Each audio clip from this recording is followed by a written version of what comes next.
Okay. Surya investment company versus STC. இதுல என்ன நடந்துச்சு அப்படின்னா, expenses incurred by bailee during the preservation of goods under lien shall be borne by the bailor. சரிங்களா? இது எவ்வளவு சூப்பரானது பாருங்களேன். ஒண்ணு இல்ல, இப்ப வினோதினி தான் நம்ம கதையில நம்ம பெய்லியா வச்சிருக்கிறோம். நான் தான் பெய்லாரா இருக்கிறேன். நான் என்னோட கூட்ஸ் வந்து லேன் பண்ணிட்டேன். அப்படி எது யாரு? வினோதினி, பெய்லி. எதுக்காக? நான் ஒரு பர்டிகுலர் எக்ஸ்பென்சஸ் வந்து திடீர்னு அந்த குதிரை நான் அவங்கள பார்த்துட்டு சொல்லியிருக்கிறேன், அது கால் உடஞ்சிருது, இல்ல அதாவது அவளோட தப்பே இல்லாம, வெயிலியோட தப்பே இல்லாம அது நடந்துருச்சு. சோ அப்ப நம்ம வந்து ஹாஸ்பிட்டல் எடுத்துட்டு போறோம். ஒரு 10,000 ரூபாய் உங்களுக்கு செலவாகுது, இல்ல ஃபீவர் வந்துருது, அதுக்காக ஹாஸ்பிட்டல் எடுத்துட்டு போறாங்க, ஆயிடுச்சு. அப்ப அந்த பணத்தை வந்து நான் கேட்கறாங்க பெயிலார் கிட்ட. நான் தான் பெயிலார். நான் என்ன சொல்றேன்? இல்ல இல்ல நான்ல தர முடியாதுன்னு சொல்லியாச்சு. நல்லா கவனம், தர முடியாதுன்னு சொல்லியாச்சு. அப்ப அந்த கூட்ஸை வந்து அவங்க லேன் பண்றாங்க. அந்த லேன் பண்ணி அந்த பொருளை வந்து அவங்க கிட்ட ப்ரிசர்வ் பண்ணி வச்சுக்கிறதுக்காக சில செலவுகள் ஆகும் இல்லையாப்பா, அந்த செலவை பெயிலார் தான் எடுத்துக்கும். ஸோ நோட் பண்ணிக்கோங்க. So very important concept. Expenses incurred by the bailee during the preservation of goods under lien. Who is responsible? Bailor. அதுக்காக அந்த 10 நாள் நான் தரமாட்டேன்னு சொல்லி வச்சுக்கிறதுக்கு வினோதினி வந்து செலவு பண்ண முடியாது. யார் பண்ண முடியும்? கண்டிப்பா 100% யாரு பண்ண முடியும்? புரியுதா நான் என்ன சொல்றேன்னு? யாரு பண்ண முடியும்? ரிப்ளை பண்ணுங்க. பெயிலார் தான் செலவேத்துக்கணும். ஏன்னா அவரோட ப்ராப்ளத்துக்காகத்தான், அவரு பண்ற ப்ராப்ளத்துக்காகத்தான், அவருடைய நெக்லிஜென்ஸ்க்காகத்தான், அவருடைய இஷ்யூஸ்க்காகத்தான் இவருங்க லைன் பண்றாங்க. So it must be borne by the bailor. இதுல டவுட் இல்லையல்லப்பா? நெக்ஸ்ட், அல்டிசன் விசஸ் நிக்கோலஸ் அப்படின்னு ஒரு கேஸ்ல இருக்குது. இங்க என்ன இருக்கிறாருன்னா, பிளெயின்டிஃப். பிளெயின்டிஃப்னா என்னன்னா கம்ப்ளைனன்ட். யார் கம்ப்ளைண்ட் பண்றாங்களோ, அதாவது வாதின்னு சொல்லுவோம் தமிழ்ல. யாரு நம்ம கேஸ் குடுக்குறாங்களோ அவங்க பேர் வாதி. அத நம்ம பிளைன்டிஃப். கிரிமினலா சிவில்லால சிலது நம்ம வந்து சிவில்ல வந்து பிளைன்டிஃப் சொல்லுவோம், கிரிமினல்ல கம்ப்ளைனன்ட் சொல்லுவோம். சோ கன்ஃபியூஸ் ஆயிக்காதீங்க. கம்ப்ளைண்ட் குடுக்குறவங்க பேரு பிளைன்டிஃப். ரெஸ்டாரண்ட் போறாரு டின்னர் சாப்பிடுறதுக்காக. சோ வாலண்டரியா அங்கிருந்து வெயிட்டர் என்ன பண்றாருன்னா அவருடைய ஓவர் கோட்டை எடுத்து ஹேங் பண்றாரு சேர்ல. அதுக்கப்புறம் அவங்க எல்லாம் சாப்பிடுறாங்க. இப்ப போல நீட்டா போயிட்டு இருக்குது. அதுக்கப்புறம் அந்த கம்ப்ளைண்ட் கொடுத்தவரு வெளியே போகணும் ஓகேன்னு சொல்லிட்டு அவரு கோட்டை தேடுறாரு. ஓவர் கோட்டை பார்க்கும்போது அது காணும். He sued the owner of the restaurant for a loss of the coat. எப்படி என்னோட கோட்? நான் சொன்னேன், என்னோட நீங்களா தான் வந்து ஓவர் கோட் எடுத்து சேர் மேல வச்சீங்க, இப்ப கோட் தொலைஞ்சிருச்சு, அப்ப நீங்க தான் பொறுப்பு அப்படின்னு சொல்றாரு. அப்ப வந்து கேஸ் யாருக்கு தாரவமா வருது அப்படின்னா அந்த பர்டிகுலர் பிளைன்டிஃப்க்கு தான். ஏன்னா the owner was held liable because by taking the coat, over கோட்டை வந்து அவரா வாலண்டரியா எடுத்திருந்தாலும் அவரு வந்து பெயிலியாகத்தான் கருதப்படுவார். So bailor bailee. இப்போ அப்ப அந்த ஓவர் கோட் கொடுத்தவர் பெயிலார், அந்த வெயிட்டர் வந்து பெய்லி. அப்போ பெயிலார் பெய்லியில ப்ராப்ளம் வரும் பொழுது ரீசனபிள் கேர் இல்லாம அந்த கூட்ஸ் தொலைஞ்சிருச்சு அப்படின்னா அவரா பொசிஷன் கொடுக்காட்டியும் இவர் எடுத்திருந்தாலுமே, சோ பர்டிகுலரா என்ன ப்ராப்ளம் வந்தாலும் அந்த அப்ப சர்வெண்ட் தான் லைபிள் அப்படிங்கும்போது நம்ம என்னது, அவர் பெயிலார்ட்ட இருந்து நம்ம சர்வெண்ட் இருந்து வாங்க முடியாது. ஆப்வியஸ்லி அதோட ஓனர் யாரோ அவங்க தான் responsible. So this is known as Ultzen versus Nicols case. Clear? Clear? So இதெல்லாம் சொல்லவே வேண்டாம். இது வந்து ஜெனரல் நாலேஜ். சோ பெயிலார் தான் ரெஸ்பான்சிபிள். பெய்லி தான் ரெஸ்பான்சிபிள். ஏன்னா அவர் ரீசனபிள் கேர் எடுத்திருக்கணும். அவர் எடுக்காம விட்டாரு, பக்கத்துல இருக்கிற சேர்ல இருக்கிற தூக்கிட்டு போயிட்டாங்கன்னா ஓவர் கோட்டை அவர் தான் வந்து அந்த பொறுப்பேற்று கஸ்டமருக்கு ரெடி பண்ணி கொடுக்கணும். அடுத்தது கலியபெருமாள் விசஸ் விஷாலாட்சி. அது ஒரு கேஸ் இருக்குது. இதுல என்ன நடந்துச்சு அப்படின்னா, லேடி வந்து கோல்டு ஸ்மித் அவங்க கிட்ட வந்து, அதாவது ஆசாரி இருக்கிறாங்க இல்லையா, தங்க ஆசாரி, அவங்க கிட்ட வந்து மெல்ட் பண்றதுக்காக கோல்டு ஜுவல்லரை கொடுக்குறாங்க. அதுல வச்சு நாங்க பொண்ணு பிள்ளைங்கிட்ட நிறைய பார் இருக்குது, இல்லைன்னா என்னுடைய பழைய கோல்டு இருக்குது, அதெல்லாம் கொடுத்து புதுசா செய்ய சொல்றோம் அப்படின்னு வச்சுக்கலாம். அதனால ஓல்டு ஜுவல்லரி எல்லாமே அவங்ககிட்ட கொடுத்துட்டாரு. கொடுத்தாங்க, செஞ்சு கொடுங்கன்னு. எல்லா ஈவினிங்குமே என்ன பண்ணுவாங்கன்னா, அவங்க வேலை எல்லாம் முடிச்சதுக்கு அப்புறம் அவங்க வருவாங்க. எவ்வளவு வேலை செஞ்சிருந்தாலும், செஞ்ச வேலை ஓகே சரி கொடுங்கன்னு சொல்லி எடுத்து அவங்க லாக்கர்ல க்ளோஸ் பண்ணி வச்சுக்குவாங்க. with the lock left in the room of the goldsmith while retaining the key with her. எடுத்து உள்ள போட்டு அவங்களே வச்சுக்குவாங்க. ஒரு மார்னிங் என்னாச்சு அப்படின்னு கேட்டோம்னா, ஜுவல்லரி வந்து காணாம போச்சு. கோல்டு ஸ்மித் மேல கேஸ் போடுறாங்க. கோல்ட் ஸ்மித் வாஸ் அவங்கதான் பொறுப்பு, ஏன்னா எனக்கு அவங்க மேலதான் சந்தேகமா இருக்கு. அப்படி எல்லாம் சொல்ல முடியாது, ப்ரூவ் பண்ணாதான் உண்டு. ஜென்ரலா பார்த்தோன்னா இதுல பெயில்மெண்டே நடக்கல. என்ன காரணம்? Gold miss is not responsible. என்னன்னா எல்லா ஈவினிங்குமே அந்த கூட்ஸ் எடுத்து அவங்க வச்சுக்கிறாங்க, அந்த சாவியை அவங்களே வச்சுக்கிறாங்க. அப்ப டெலிவரி நடந்ததா அர்த்தமே கிடையாது. டெலிவரி இருந்தா, இப்ப பின்னாடி கேஸ்ல பார்த்தோம், கோர்ட் அவர் எடுத்துட்டாரு, அப்ப அவர் லைபிள்னு சொன்னோம். பட் என்ன எல்லா வேலையும் முடிச்சு அவர் கொடுத்துறாரு, இவங்க எடுத்து பூட்டி சாவி அவங்க வச்சுக்கிறாங்க. But there is no delivery. நம்ம எசென்ஷியல் எலிமெண்ட்ல என்ன பார்த்தோம்? டெலிவரி நடந்திருக்கணும். இங்க டெலிவரி இல்லாதனால it is not a bailment. அப்போ goldsmith is not responsible. அப்ப அந்த விஷாலாட்சி ஆட்சி is solely responsible. Clear my dear students? புரியுதுங்களா? இது ஒரு கேஸ். புரியுதுங்களா? எல்லாத்துக்கும் புரியுதுங்களா? Very good, very good. அடுத்தது Ram Gulam versus government of Uttar Pradesh. In this case, some stolen ornament belongs to the plaintiff were recovered by the police. நல்லா தெரிஞ்சுங்க. Ram Gulam versus government of Uttar Pradesh. நல்லா தெரிஞ்சுக்குங்க. இந்த வந்து கவர்மெண்ட் இந்த யார் கம்ப்ளைண்ட் பண்றாங்களோ அவங்க பேர் முன்னாடி இருக்கும், வெர்சஸ் யாரு மேல கேஸ் போடுறாங்களோ அவங்க பேர் இங்க இருக்கும். இதுவே தமிழ்நாடுனா கவர்மெண்ட் ஆஃப் தமிழ்நாடு, இல்லைன்னா state of Tamil Nadu, state of Uttar Pradesh அப்படின்னு சொல்லுவாங்க. இதுவே யூஐ அதாவது யூனியன் ஆஃப் இந்தியான்னு போட்டிருந்தாங்கன்னா சென்ட்ரல் கவர்மெண்ட் மேல கேஸ் போடுறது மறந்துடாதீங்க. இதுல என்னன்னா ஆர்னமெண்ட்ஸ் எல்லாமே வந்து some stolen ornaments belonging to the plaintiff were recovered by the police. எப்ப போலதான் ஒரு கொள்ளக்காரங்க இருக்கிறாங்க, நிறைய நகைகளை வந்து எடுத்துட்டு வந்துடுறாங்க, அதை வந்து ரெக்கவர் பண்றாரு police. But ornaments were custody of the போலீஸோட கஸ்டடியில தான் இருக்குது. அதுக்கப்புறம் யாரோ தூக்கிட்டு போயிடுறாங்க, போலீஸ் கஸ்டடியில இருந்து யாரோ தூக்கிட்டு போயிடுறாங்க. அதுக்கப்புறம் ரெக்கவர் பண்ணவே முடியல. அப்புறம் அந்த கம்ப்ளைண்ட் பண்றவர் என்ன சொல்றாருன்னா கவர்மெண்ட் மேலேயே கேஸ் போடுறாரு, இது உங்களோட நெக்லிஜென்ஸ்னாலதான் நடந்துச்சு அப்படின்னு சொல்லும் போது அலகாபாத் ஹைகோர்ட்ல இந்த கேஸ் நடக்குது. அவங்க என்ன சொல்லியிருக்காங்கன்னா it is not a bailment at all, ஏன்னா தெர் இஸ் நோ கான்ட்ராக்ட். அப்ப இது பெயில்மெண்டே கிடையாது, அதனால government is not responsible because government is not a bailee. Ma'am ஏங் மேம் அப்படின்னு நம்ம கேட்கறதுக்கே வழி இல்லை, ஏன்னா கோர்ட் சொன்னதுதான், நம்ம எதுவுமே மறுக்க முடியாது. இது நம்ம பெயில்மெண்ட் இல்லைன்னு ப்ரூவ் பண்ணிட்டாங்க. பெயில்மெண்ட்னா அந்த கூட்ஸ் வந்து கஸ்டடியில அவங்க எடுத்துக்கணும், பெயில்மெண்ட் ப்ராசஸ் இருக்கணும், பட் எதுவுமே இல்லை. அப்போ police is not responsible. But police அதை தேடி கொடுக்கறது அந்த ப்ராசஸ் எல்லாமே பார்ப்பாங்க. பட் கவர்மெண்ட் இஸ், அந்த government in the sense police department is not responsible அப்படின்னு சொல்லிடுவாங்க. சோ இதுதான் வந்து Ram Gulam versus government of உத்தரப்பிரதேஷுடைய கேஸினுடைய டெசிஷன். இதை பார்த்தா ரொம்ப டிஸ்கிரிஷனா இருக்குது, பட் ஸ்டில் இதுதான் judgment, we have to accept. அடுத்தது Jagdish Chandra Diksha versus PNB bank. இதுல என்ன நடக்குதுன்னா இங்க வந்து box containing gold jewellery and ornament were entrusted to the bank. அது என்னது ஒண்ணு இல்ல, இது நம்ம பண்ணிருக்கோம், என்னது லாக்கர்ல வச்சிருக்கிறோம். பாக்ஸ் எல்லாமே வந்து பேங்கோடைய கஸ்டடியில தான் இருக்குது. அதுக்கப்புறம் என்ன ஆயிடுச்சுன்னா ஒரு நைட் வந்து ஒரு பெரிய ராபரி நடக்குது, அங்க இருக்கிறது எல்லாமே ஆர்னமெண்ட்ஸ் ஜுவல்ஸ் எல்லாமே திருடிட்டு போயிடுறாங்க. அப்ப கோர்ட்ல போய் பண்ணும்போது இது வந்து யாரோட டியூட்டி, இப்போ நம்ம வந்து கொண்டு போய் என்னுடைய ஜுவல் எல்லாம் கொடுக்குறேன், ஐ எம் அ பெயிலர், நான் லாக்கர்ல வைக்கிறேன், I am bank is bailee. அப்ப ரீசனபிள் கேர் எடுத்துக்கணும், வாட்ச்மேன் அது இதெல்லாம் பண்ணிருக்கணும். சோ அவங்க ப்ரூவ் பண்ணுவாங்க, நாங்க வாட்ச்மேன் எல்லாம் கரெக்டா பண்ணோம், சிசிடிவி எல்லாம் கரெக்டா பண்ணோம், அதெல்லாம் ப்ரூவ் பண்ணுவாங்க. ஸ்டில் என்ன பண்ணாலுமே இந்த மார்க்கெட் வேல்யூ ஆஃப் ஆர்னமெண்ட்ஸ் எவ்வளவோ அதை வந்து அவங்க கொடுத்துதான் ஆகணும் அப்படின்னு சொல்லிடுவாங்க. ஒரு விஷயம் நல்லா தெரிஞ்சுக்கங்க, என்னதான் வந்து இந்த கேஸ் இப்படி சொன்னாலும் இன்னொரு கேஸ் இருக்குது. இது ஒரு கேஸ்ல நம்ம முடிவு பண்ண முடியாது, இந்த மாதிரி பல ஆயிரக்கணக்கான கேஸ்கள் இருக்குது. அப்ப என்ன நடக்கும் அப்படின்னா நீங்க 10 லட்சம் ரூபாய்க்கான நகை வச்சிருக்கிறீங்க, இது மாதிரி ஜெகதீஷ் சந்திர தீக்ஷா விசஸ் பிஎன்பியோட கேஸ்ல நம்ம என்ன சொல்லிருக்காங்கன்னா பேங்க் வந்து மார்க்கெட் வேல்யூ என்னவோ அதை கொடுக்கணும்னு சொல்லியிருக்காங்கன்னு சொல்லி வாதாடுவாங்க. பட் அந்த டைம்ல தீர்ப்பு என்ன வருது அப்படின்னா ஃபுல் அமௌண்ட் எல்லாம் தர முடியாது, அதுக்கு இன்சூரன்ஸ் பண்ணிருப்பாங்க பேங்க், எந்த அளவுக்கு இன்சூரன்ஸ் பண்ணிருப்பாங்களோ அவ்வளவுதான் பேங்க் லைபிள்னு சொல்லியிருப்பாங்க. சோ ஒரு விஷயம் நல்லா தெரிஞ்சுக்கங்க, என்னதான் நீங்க லாக்கர்ல வச்சாலும் உங்களுடைய கூட்ஸ் வந்து ஃபுல்லி செக்யூர்ட்லாம் சொல்ல முடியாது. சோ இது மாதிரி ஏதாவது நடந்துச்சுன்னா நீங்க கேஸ் போட்டு அந்த 10 பவுன் நகையெல்லாம் காசு வாங்கலாம்னு நினைக்காதீங்க. இதுக்கு இன்னொரு கேஸ சேலஞ்ச் பண்ணிருக்கு, வேற கேஸ்லாம் இருக்கு.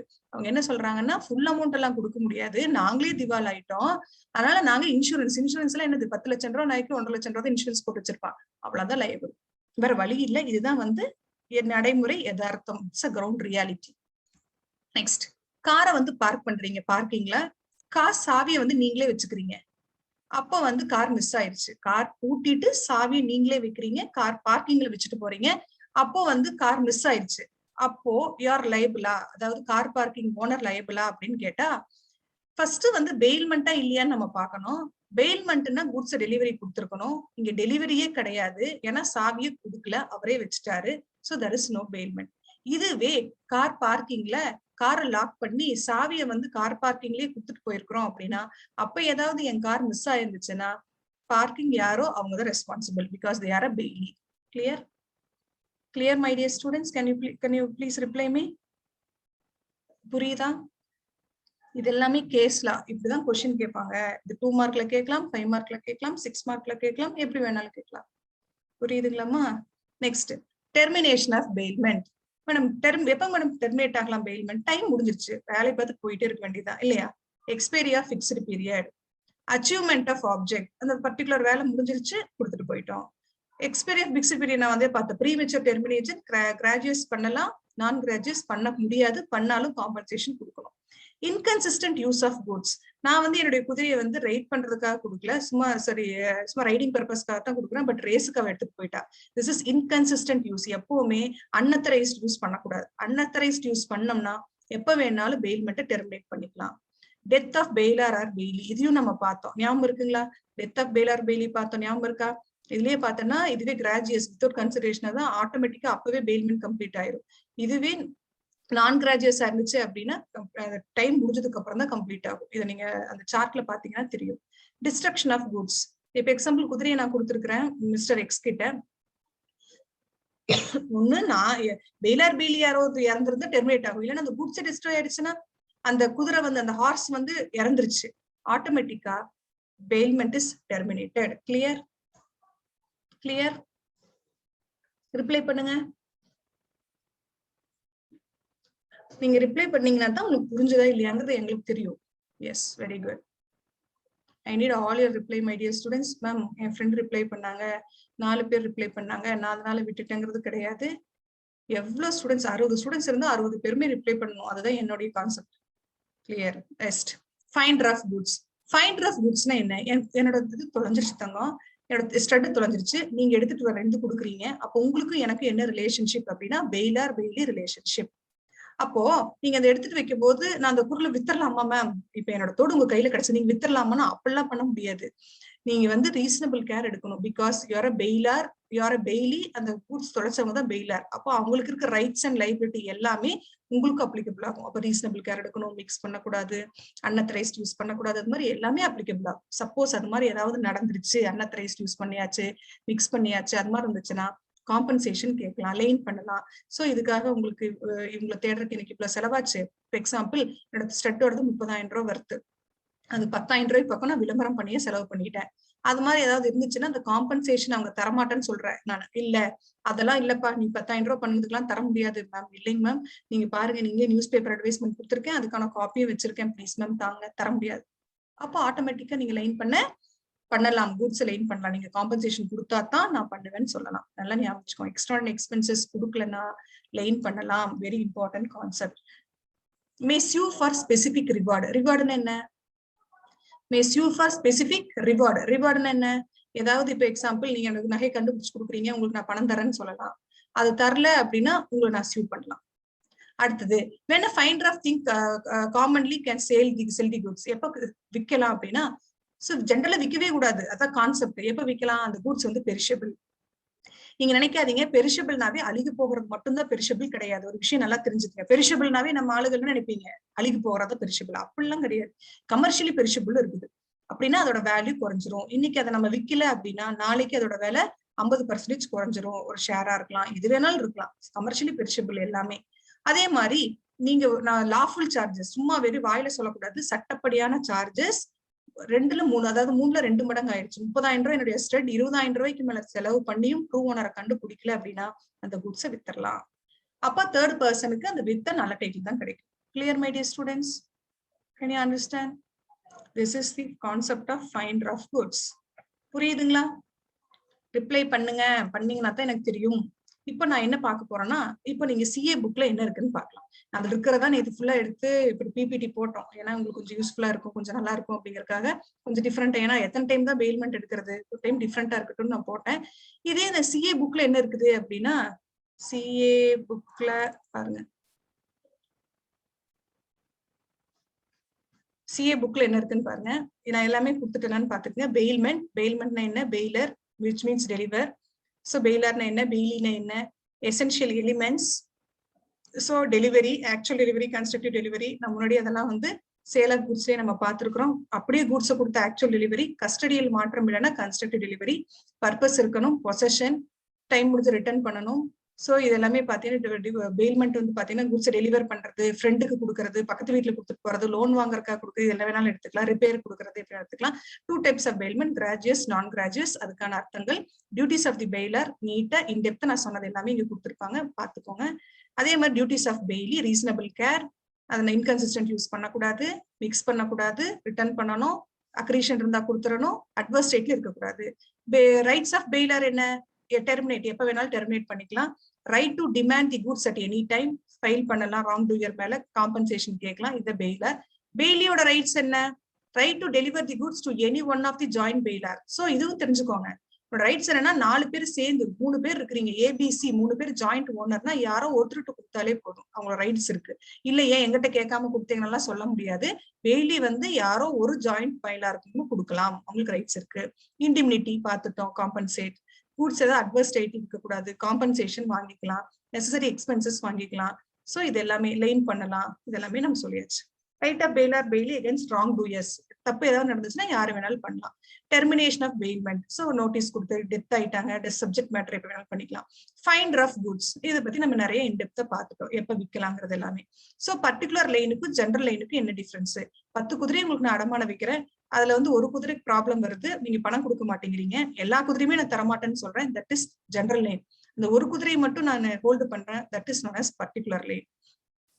That's all. So அப்புறம் என்ன ஃபேர் ஃபிங்கர் என்ன, பர்டிகுலர் லைனுக்கு ஜெனரல் லைனுக்கு என்ன டிஃபரன்ஸ் கொடுத்திருக்காங்க. That's all my dear students. Can you understand this concept? Reply பண்ணுங்க. எஸ். இதுவே சிஎம்ஏ ஓட புக்ல மேம் எல்லாமே ஒண்ணுதான்ப்பா, நான் எதுக்காக இதெல்லாம் காமிச்சிட்டு இருக்கிறேன்னா எல்லாமே ஒண்ணுதான். நீங்க வந்து என் புக்கு உங்க புக் எல்லாம் கிடையாது. சட்டங்கிறது எல்லாத்துக்கும் ஒரே இதுதான். சிஏக்கு ஒரு சட்டம், சிஎம்ஏக்கு ஒரு சட்டங்கிறதெல்லாம் யாருமே சொல்லல. அதனால யாரும் கன்ஃபியூஸ் ஆகிக்க வேண்டாம், எல்லா சப்ஜெக்ட்டுமே அதே தான். இங்க பாருங்க, it's bailment, deliver or hand over, section 148 இருந்து 181 வரைக்கும் இருக்குது. இதுல பெயில்மெண்ட்னா என்ன, பெயிலர்னா என்ன, பெயிலினா என்ன, அதுக்கான எக்ஸாம்பிள். சோ பெயில்மெண்ட்டுக்கு என்ன தேவை? கான்ட்ராக்ட் இருக்கணும், டெலிவரி இருக்கணும், பர்பஸ் இருக்கணும், ரிட்டர்ன் பண்ணணும். டைப்ஸ் ஆஃப் பெயில்மெண்ட் கிராஜுவேஸ் அண்ட் நான் கிராஜுவேஸ். இங்க பாத்தீங்களா ரொம்ப வேகா இருக்குது, நான் கொடுத்ததுல கொஞ்சம் நல்லா இருக்கு, பிக்சர் எல்லாம் போட்டு கொடுத்துருக்காங்க, இதுல கொஞ்சம் வேகா இருக்கு, இதுதான் டிஃபரன்ஸ். அதனாலதான் எந்த மெட்டீரியல் நல்லா இருக்குதோ நம்ம அதை மாதிரி பாத்துக்கலாம். Delivery to bailee how made, எப்படி கன்சிடரேஷன், அதே மாதிரி டியூட்டிஸ் ஆஃப் பெயிலர், ஃபால்ட் இருக்குது, எக்ஸ்ட்ராடினரி எக்ஸ்பென்சஸ், அதுக்குள்ள எல்லா எக்ஸாம்பிளுமே நான் உங்களுக்கு சொல்லிட்டேன். ப்ரீமெச்சர் டெர்மினேஷன் பார்த்தோம், receive back the goods, indemnify, duties என்ன, ரீசனபிள் கேர், அன்அத்தரைஸ்ட் யூஸ் பண்ணக்கூடாது, மிக்ஸ் பண்ணக்கூடாது, அட்வர்ஸ் ரேட் இருக்கக்கூடாது, அக்ரீஷனை கொடுக்கணும், return the bailed goods timely, அதே மாதிரி இன்க்ரீஸ் ப்ராஃபிட் ஏதாவது இருந்துச்சுன்னா அதை திருப்பி கொடுத்துடணும், என்ஃபோர்ஸ்மெண்ட் அப்ப ரிட்டர்ன் பண்ணிடணும், காம்பன்சேஷன் ஆஃப் ராங் டூயர்ஸ். பெயிலியோட ரெஸ்பான்சிபிலிட்டி என்ன, ரைட் ஆஃப் பெயிலி. சோ அதை தனித்தனியா கொடுத்துருக்காங்க. ஃபைண்டர் ஆஃப் குட்ஸ், லைன் பண்ணலாம், செல் பண்ணலாம். எப்ப சேல் பண்ண முடியும்? இதே பெரிஷபிள் குட்ஸா இருக்குது, லாஃபுல் சார்ஜஸ் இங்க பாருங்க 2/3 of the value of goods மேல போயிருச்சு அப்படின்னா பண்ணலாம். Duty of finder of goods என்ன, ரீசனபிள் கேர் இருக்கணும், மிக்ஸ் பண்ணக்கூடாது, நான் சொன்னதேதான். எப்ப டெர்மினேட் பண்ணலாம் பெயில்மெண்ட்டை? டைம் முடிஞ்சிருச்சு, அப்ஜெக்டிவ் முடிஞ்சிருச்சு, சப்ஜெக்ட் மேட்டர் போயிருச்சு, இறந்துட்டாங்க, பண்ணலாம். சோ ராங் டூயர் மேல யாரு வேணாலும் கேஸ் போடலாம். So particular line, general line, that's all my dear students. எல்லா டவுட் இருக்கா? இப்ப நம்ம கிளியர் ஆயிட்டீங்களா? சோ அந்த புக்ல ஒண்ணு இருக்குது, மேடம் வந்து பிடிஎஃப் தான் காமிச்சாங்க, இதுல சரி பிபிடி தான் காமிச்சாங்க, அதுல இல்ல இதுல இல்ல, ஏதாவது ஃபீல் பண்றீங்களா? எல்லாத்தையும் சேர்த்து அக்குமுலேட் பண்ணி தான் நாங்க கிளாஸ் எடுப்போம். கிளியர் மை டியர் ஸ்டூடெண்ட்ஸ், புரியுதுங்களா? I need all your reply. Yes, very good, simple தாங்க. நான் பிளெட்ஜும் பாத்துடலாமா? இன்னொரு 10 மினிட்ஸ் இருக்கு, பிளெட்ஜ் 10 மினிட்ஸ்ல முடிச்சிடறேன். சோ ஒரே ஒரு நிமிஷம் ஒரு ஃபுல் அட்டென்ஷன் கொடுங்க ஒரு பிளெட்ஜுக்கு மட்டும். இங்க பாருங்களேன், ஃபர்ஸ்ட் இப்போ பிளெட்ஜுக்கும் பெயில்மெண்ட்டுக்கும் நான் என்ன டிஃபரன்ஸ் சொன்னேன் நல்லா ஞாபகப்படுத்தி பாருங்க. பிளெட்ஜுக்கும் பெயில்மெண்ட்டுக்கும் நான் என்ன டிஃபரன்ஸ் சொன்னேன், ஜஸ்ட் திங்க் பண்ணி பாருங்க. பிளெட்ஜ் டிஃபரன்ஸ் என்ன டிஃபரன்ஸ்? பெயில், அதாவது சேஃப் கஸ்டடிக்காக ஒரு பொருளை கொடுக்குறோம்னா that is known as bailment. இதுவே செக்யூரிட்டி பர்பஸ்க்காக கொடுக்குறோம்னா that is known as pledge. என் நகையை அடமான வைக்கிறேன் அப்படின்னா that is known as pledge. இதுவே நான் ரிப்பேர் பர்பஸ்க்காக சேஃப் கஸ்டடிக்காக லாக்கர்ல கொண்டு போய் நகையை வைக்கிறேன்னா that is known as bailment. இது கிளியரா பார்த்துட்டோம். சோ இதுதான் பிளெட்ஜ்னா என்னன்னு தெரிஞ்சிருச்சு. Bailment of goods, pledge is bailment, வேற இல்ல. பெயில்மெண்ட்னா குட்ஸ் டெலிவரி கொடுக்குறோம், பொசிஷனை கொடுக்குறோம், ஓனர்ஷிப்பை கொடுக்கறது இல்ல. பட் பர்பஸ் என்ன, செக்யூரிட்டி பர்பஸ்க்காக கொடுக்குறோம், இதுதான் மெயின். சரிங்களா? இது சிம்பிள் தங்க, தட்ஸ் ஆல். அப்போ யாரு அரமான வைக்கிறாங்களோ அவங்க பேரு பானர், ஆர் சவுண்ட் வந்தா ஓனர், யாருக்கிட்ட கொடுக்குறாங்களோ அவங்க பேரு பாணி, அவ்வளவுதான். சோ பிளெட்ஜோட எசென்ஷியல் எலிமெண்ட்ஸ் என்ன நம்ம அங்க பார்த்தது, பெயில்மெண்ட் படிச்ச பிளெட்ஜ் படிக்கவே வேண்டியதுல நம்மளே எழுதிக்கலாம். இங்க பாருங்க, எசென்ஷியல்ஸ் ஆஃப் பிளெட்ஜ் என்ன? So there must be a bailment, security purpose இருக்கணும், சப்ஜெக்ட் மேட்டர் கண்டிப்பா கூட்ஸ் அங்க இருக்கணும், கூட்ஸ் எக்ஸிஸ்டன்ஸா இருக்கணும், டெலிவரி நடந்திருக்கணும். பாணியோட, பாணினா யாரு? இங்க நம்ம சேட்டுன்னு ஞாபகம். நம்ம அடமானம் வைக்கிறது ஒரு சேட்டு கிட்ட அடமானம் வைக்கிறோம், நித்யா மேடம் கொண்டு போய். அப்ப பாணினா யாரு? அந்த சேட்டு, இல்லைன்னா அந்த பேங்க் எடுத்துக்கலாம், நம்ம யாரு வேணாலும் எடுத்துக்கலாம். அவங்க என்ன பண்ணணும்? ரீடைன் தி பிளெட்ஜ்டு குட்ஸ், பத்திரமா என்ன பொருளை வச்சிருக்கணும். அதாவது ரிட்டன்ஷன் ஆஃப் சப்சிக்வெண்ட் டெப்ட், right to retention of subsequent டெப்ட். நல்லா தெரிஞ்சுங்க. அதாவது வட்டி கொடுக்கல இல்ல முதல் கொடுக்கல அப்படின்னா நம்ம அந்த கூட்ஸை வந்து ரீடைன் பண்ணிக்கலாம். புரியுதுங்களா? வட்டி கொடுக்கல, முதல்ல கொடுக்கல, அதாவது நாங்க ஏதாவது அமௌண்ட் கொடுக்காம விட்டுருந்தாங்க, பிரின்சிபல் அமௌண்ட்டோ இல்ல இன்ட்ரெஸ்டோ ஏதோ ஒன்று கொடுக்கலன்னா அந்த குட்ஸை ரீடைன் பண்ணலாம். Bailee's right to extraordinary expenses incurred. நல்லா தெரிஞ்சுக்கங்க. இதுவே நம்ம பெயில்மெண்ட்ல எக்ஸ்ட்ரானரி எக்ஸ்பென்சஸ் இன்கர் ஆச்சுன்னா ஹூ இஸ் லைபிள்னு பார்த்தோம். ரிப்ளை பண்ணுங்க. S S. சோ இங்க பாத்தீங்க அப்படின்னா the pawnee is entitled to receive the pawnee extra expenses incurred by him for preservation of goods. For such expenses he does not have right to retain. ரெண்டுக்கு எவ்வளவு அழகான difference பாருங்க. ஒரே இப்ப first difference என்ன நம்ம பார்த்தோம், அது எல்லாமே ஒண்ணுதான். எக்ஸ்ட்ரானரி எக்ஸ்பென்சஸ் கொடுக்கலன்னா பெயில்மெண்ட்ல ரீடைன் பண்ணலாம் குட்ஸ. அதாவது என்னோட குதிரைக்கு காய்ச்சல் வந்துருச்சு, 10,000 ரூபாய் செலவாகுது, நான் தரமாட்டேங்கிறேன், பெய்லி தான் செலவு பண்ணிருக்கிறாங்க, அந்த பணத்தை தரலன்னா நான் குதிரையை தரமாட்டேன் அப்படின்னு நீங்க பெய்லி வந்து பண்ணலாம். பட் எக்ஸ்ட்ரானரி எக்ஸ்பென்சஸ்ல கொடுக்கல அப்படிங்கிற காரணத்துக்காக கூட்ஸ் வந்து ரீடைன் பண்ணக்கூடாது பிளெட்ஜ்ல. அப்போ அந்த சேட்டு என்ன பண்ணணும், நம்ம வந்து ஏதாவது டெப்ட்ல ஏதாவது பிரச்சனை இருந்துச்சுன்னா ரீடைன் பண்ணுமே தவிர எக்ஸ்ட்ரானரி எக்ஸ்பென்சஸ் கொடுக்கல அப்படிங்கிறதுக்காக கூட்ஸை ரீடைன் பண்ண முடியாது அப்படின்னு நான் சொல்லல, சட்டம் சொல்லுது. புரியுதுங்களா? இப்ப நான் பார்த்தது ஒரே டிஃபரன்ஸ். இங்க என்னது ஃபர்ஸ்ட் டிஃபரன்ஸ் என்ன, அங்க பெய்லர் பெய்லின்னு சொல்லுவோம், இங்க பானர் பாணி இல்ல பிளட்ஜார் பிளட்ஜின்னு சொல்லுவோம். இதுல இன்னொரு டிஃபரன்ஸ் என்ன, எக்ஸ்ட்ரானரி எக்ஸ்பென்சஸ் தான். அங்க வந்து எக்ஸ்ட்ரானரி எக்ஸ்பென்சஸ் கொடுக்கலன்னா கூட்ஸை ரீடைன் பண்ணலாம், இங்க பண்ண முடியாது. அப்ப டிஃபால்ட் ஏதாவது இருந்துச்சுன்னா இவங்க லைபிள் அதெல்லாமே இருக்கு. பானரோட ரைட்ஸ் என்ன, ரைட் டு ரெடீம், அதுதான். சோ டைம் பணத்தை கொடுத்துட்டு அந்த வட்டி முதல் ரெண்டுமே அடைச்சிட்டு இந்த கூட்ஸை ரெடீம் பண்றதுக்கு ரைட்ஸ் இருக்கு. பாணியோட டியூட்டி என்ன, ரீசனபிள் கேர், அன்அத்தரைஸ்ட் யூஸ் பண்ணக்கூடாது, டைம் முடிஞ்சா ரிட்டர்ன் பண்ணும், மிக்ஸ் பண்ணக்கூடாது, இன்கன்சிஸ்டன்ட் யூஸ் பண்ணக்கூடாது, அக்ரீஷன் அடிஷன் ஏதாவது இருந்துச்சுன்னா திருப்பி கொடுத்துடணும். இதுல ஏதாவது டவுட் இருக்காப்பா உங்களுக்கு? அப்ப டியூட்டிஸ் ஆஃப் பானர் என்ன, பானர்னா யாரு, நான் தான் ஓனர், என்னோட வட்டி முதல் தேவையான டெப்ட் எல்லாமே கரெக்டா கொடுத்துருக்கணும். அவர் என்னால ஏதாவது தப்பு நடந்துச்சுன்னா அதை காம்பன்சேட் பண்ணணும். ஏதாவது இஷ்யூஸ் அந்த கூட்ஸ்ல இருந்துச்சுன்னா டிஃபால்ட் இருந்துச்சுன்னா அதை டிஸ்க்ளோஸ் பண்ணணும். அது அப்புறம் டிஃபெக்ட் இன் தி பானர்ஸ் டைட்டில் ஏதாவது இருந்துச்சுன்னா அதை இண்டிமினிஃபை பண்ணணும். இந்த pawnee sells the goods due to default of pawnor, நான் வட்டி கொடுக்கல முதலும் கொடுக்கலன்னா எனக்கு நோட்டீஸ் அனுப்புறாங்க, அப்போ எனக்கு அந்த பணத்தை கொடுக்கல. இப்ப எக்ஸாம்பிள், நான் ஒரு 10,000 ரூபாய் வாங்கியிருக்கிறேன், அதுக்கு பதிலாக என்னுடைய குதிரையை கொடுக்குறேன். அப்போ என்னன்னு நான் நல்லா கவனமா கேளுங்க. அப்போ நீங்க 10,000 ரூபாய் கொடுக்கலங்கிறக்கா நோட்டீஸ் அனுப்பிட்டே இருக்கிறேன். அப்போ எனக்கு நீங்க இந்த குதிரை இந்த அந்த 10,000 இல்ல எவ்வளவோ நான் வாங்கினதை கொடுக்காம இருந்தேன் அப்படின்னா அப்போ அவரு அந்த குதிரையை வித்தரலாம். பட் நோட்டீஸ் கொடுக்காம விற்க கூடாது. புரியுதுங்களா? நோட்டீஸ் கொடுக்காம விற்க கூடாது. ஆனா பெயில்மெண்ட்ல நம்ம என்ன பார்த்தோம், ஃபைண்டர் ஆஃப் குட்ஸ் நோட்டீஸ் கொடுக்காம விற்கலாம்னு பார்த்தோம். பட் பிளெட்ஜ்ல நோட்டீஸ் கொடுக்காம விற்க கூடாது. ரெண்டு டிஃபரன்ஸா, ஒன்னு எக்ஸ்ட்ரானரி எக்ஸ்பென்சஸ், இன்னொரு விற்கிறதுல. அப்போ அந்த குதிரையை விற்கிறாங்க, அந்த குதிரை வந்து 20,000 ரூபாய்க்கு போகுது. பட் இவங்களுடைய வட்டி முதலெல்லாம் சேர்த்து 12,000 தான் வருதுன்னா பேலன்ஸ் 8,000 பெயிலார் சரி பானருக்கு கொடுத்துருக்கணும். இதுல டவுட் இருக்கா? இது நம்ம சட்டம், அதாவது சட்டத்தை விடுங்க, ஜென்ரலா இதுதானே நடக்கும். இதுல டவுட் இருக்கா? இப்ப நான் ஏன் பாணி ஃபாஸ்டா போனேன், same rights and liability as like bailor and bailee. The only difference is first one external expenses, next one notice. Clear my dear students? Are you okay with this concept? Please reply me my dear students. புரியுதுங்களா? That's all. அடுத்தது pledge by non-owner. நான்-ஓனர் pledge பண்ணாங்கன்னா நல்ல title கிடைக்குமா அப்படின்னா, இந்த எங்க படிச்சிருப்பீங்க நீங்க, நிமோ டாட் வாட் நான் ஹேபிடெட் ஞாபகம் இருக்கா? நிமோ டாட் வாட் நாட் ஹேபிட் நான் owner cannot convey better title, sale of குட்ஸ்ல படிச்சிருப்பீங்க. இல்லைன்னா ரெக்கார்டட் வீடியோஸ் இருக்கு, தயவு செஞ்சு பார்த்துக்கோங்க. அதாவது நான் owner cannot convey better title சொல்லி, அதுதான் அந்த கொஸ்டின் தான் இது. Pledge by mercantile agent, voidable contract, limited interest, buyer in possession, அதெல்லாம் இதை விடவே அதிகமா இருக்கு. தயவு செஞ்சு அதையும் நீங்க கோ த்ரூ பண்ணிக்கங்க. ரொம்ப சிம்பிளாவும் இருக்கும், ஈஸியாவும் இருக்கும். அப்புறம் at last what is the difference between bailment and pledge. That's all. முடிஞ்சது. எப்பவுமே எந்த சாப்டர் படிச்சாலும் சம்மரி படிக்கணும். சம்மரி படிச்சு முடிச்சதுக்கு அப்புறம் டெஸ்ட் யுவர் நாலேஜ், என்னென்ன கொஸ்டின்ஸ் இருக்கு அப்படிங்கறத பார்க்கணும். இதுல கொடுத்துருப்பாங்க, வீக் வந்து காரை பார்க் பண்ணிட்டாங்க, சாவி அவங்களே வச்சுட்டாங்க, அப்ப it is not a bailment. அப்போ கூட்ஸை வந்து கஸ்டம்ஸ் அத்தாரிட்டி சீஸ் பண்ணிட்டு போயிட்டாங்க.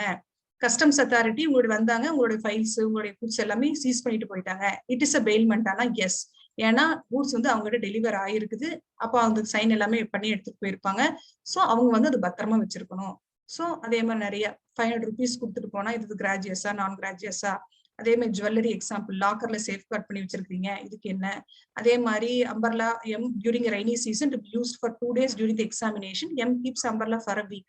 While going to ask house to return the umbrella, M accidentally slips and umbrella is badly damaged. யார் பண்ணணும்? உங்களுக்கு தெரிஞ்ச விஷயம் தான். ரீசனபிள் கேர் எடுக்கணும். அப்படி இல்லைன்னா யார் அந்த பர்சன்னா அவங்க தான் வந்து லைபிள். ஸோ இது எல்லாமே அழகா சூப்பரா நிறைய கொஸ்டின்ஸ் இருக்கும். எல்லாமே கோ த்ரூ பண்ணுங்க. அதனாலதான் நான் சொல்றேன் சிஏ புக்ல நிறைய கேஸ் லாஸ் இருக்குது பாருங்க. இதுவே நம்ம சிஎம்ஏ புக் எடுக்கிறோம் அப்படின்னா பிளெட்ஜ்னா என்ன, பானர் பாணினா என்ன, ஸோ ரைட் ஆஃப் பாணி, ரைட் ஆஃப் பானர், அதே மாதிரி நான் ஓனர், சேம் கான்செப்ட், அவ்வளவுதான் முடிஞ்சு. பட் இங்க கேஸ் லாஸ் இல்லை. பட் சிஏ புக்ல நீங்க வந்து சிஏ புக்ல டவுன்லோட் பண்ணி பாத்தீங்கன்னா கொஞ்சம் கேஸ் லாஸும் இருக்கு. சூப்பரா இருக்கு. நான் சொன்னதே தான் இருக்கும், வேற எதுவும் இருக்காது. பட் கொஞ்சம் உங்களுக்கு ஐடியா கிடைக்கும். ஸோ ஒரு பாருங்க பாத்தீங்கன்னா ஒரு 7-8 கேஸ் லாஸ் இருக்கு.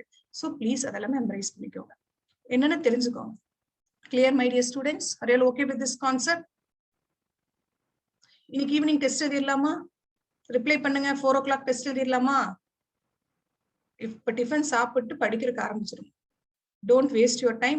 I know that CA Inter students have cost test, cost accounts test சொல்லிருக்காரு. Still you have to study this. No other go, because எல்லாம் முன்னாடியே எடுத்ததுதான். You did not spend much time. Just ஒரு 2 to 3 hours spend பண்ணீங்கனாவே போதும். Line by லைனா புக்ல படிச்சுக்கங்க. So now I have completed bailment and pledge. So next classல agencies பார்க்கலாம், அடுத்து bail indemnity guarantee பார்க்கலாம். அவ்வளவுதான். இனி 2 கிளாஸ்ல special contract will be completely over. Clear? Okay my dear students, work hard, don't waste your time. என்ன doubt இருந்துச்சுனாலும் இதுல எனக்கு screenshot அனுப்பி எப்ப வேணாலும் இன்னைக்கு ஈவினிங் வரைக்கும் எப்ப வேணாலும் நீங்க எனக்கு டவுட் கேட்கலாம். ஸ்கிரீன்ஷாட் அனுப்பி எனக்கு டவுட் கேளுங்க, உங்களுக்கு எல்லா டவுட்ஸுமே நான் கிளாரிஃபை பண்றேன். Okay students, thank you, thanks a lot. படிங்க, டைம் வேஸ்ட் பண்ணாதீங்க. என்ன டவுட் இருந்தாலும் என்ன காண்டாக்ட் பண்ணுங்க. ரெக்கார்டட் கிளாஸஸ் வேணாலும் பாத்துக்குங்க. ஏன்னா இது வந்து ரெக்கார்ட் பண்றது ரொம்ப ப்ராசஸ் அதிகம். அதனால இன்ஸ்டியூட் போயிட்டு நான் ரெக்கார்ட் பண்ணிடுவேன். ரெக்கார்ட் பண்ணிட்டு இன்டிமேட் பண்றேன். என்ன வேணாலும் எனக்கு கேளுங்க, நாங்க இருக்கிறோம். நீங்க கான்ஃபிடென்ட்டா படிக்கிற வேலையை மட்டும் நீங்க பாருங்க. All the best, my dear students. Bye.